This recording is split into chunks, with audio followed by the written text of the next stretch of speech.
ಇನ್ನು ನೀವು A2Z ಚಾನಲ್ಗೆ ಸಬ್ಸ್ಕ್ರೈಬ್ ಆಗದೇ ಇದ್ರೆ ಈ ಕೂಡಲೇ ಸಬ್ಸ್ಕ್ರೈಬ್ ಬಟನ್ ಅನ್ನು ಕ್ಲಿಕ್ ಮಾಡಿ ಹಾಗೂ ದಿನನಿತ್ಯ ಅಪ್ಡೇಟ್ಗಳಿಗಾಗಿ ಬೆಲ್ ಐಕಾನ್ ಅನ್ನು ಪ್ರೆಸ್ ಮಾಡಿ. ಚಿತ್ರದುರ್ಗ ಜಿಲ್ಲೆಯ ಮೊಳಕಾಲ್ಮೂರಿನಲ್ಲಿ ಸುರಿಯುತ್ತಿರುವ ಭಾರಿ ಮಳೆಯಿಂದಾಗಿ ಜನರು ತತ್ತರಿಸಿ ಹೋಗಿದ್ದಾರೆ. ಕೋಡಿ ಒಡೆದು ಗ್ರಾಮಗಳಿಗೆ ನೀರು ನುಗ್ಗಿರುವ ಘಟನೆ ಜರುಗಿದ್ದು, ಮೊಳಕಾಲ್ಮೂರಿನ ಟೌನ್ನ ಮುಬಾರಕ್ ಮೌಲಾದಲ್ಲಿ ಮನೆಗಳಿಗೆ ನೀರು ನುಗ್ಗಿ ರಸ್ತೆಗಳು ಕೆರೆಯಂತಾಗಿದೆ.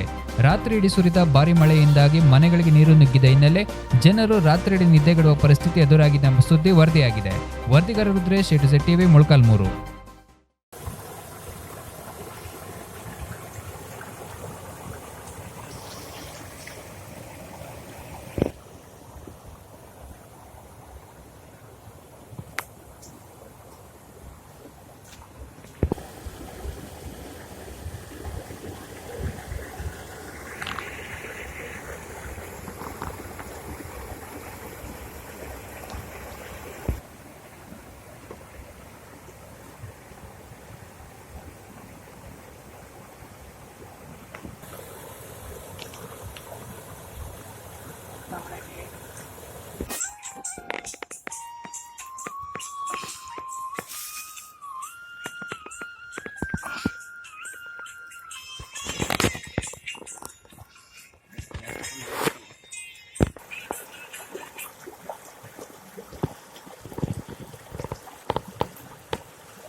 ಇನ್ನು ನೀವು A2Z ಚಾನಲ್ಗೆ ಸಬ್ಸ್ಕ್ರೈಬ್ ಆಗದೇ ಇದ್ರೆ ಈ ಕೂಡಲೇ ಸಬ್ಸ್ಕ್ರೈಬ್ ಬಟನ್ ಅನ್ನು ಕ್ಲಿಕ್ ಮಾಡಿ ಹಾಗೂ ದಿನನಿತ್ಯ ಅಪ್ಡೇಟ್ಗಳಿಗಾಗಿ ಬೆಲ್ ಐಕಾನ್ ಅನ್ನು ಪ್ರೆಸ್ ಮಾಡಿ.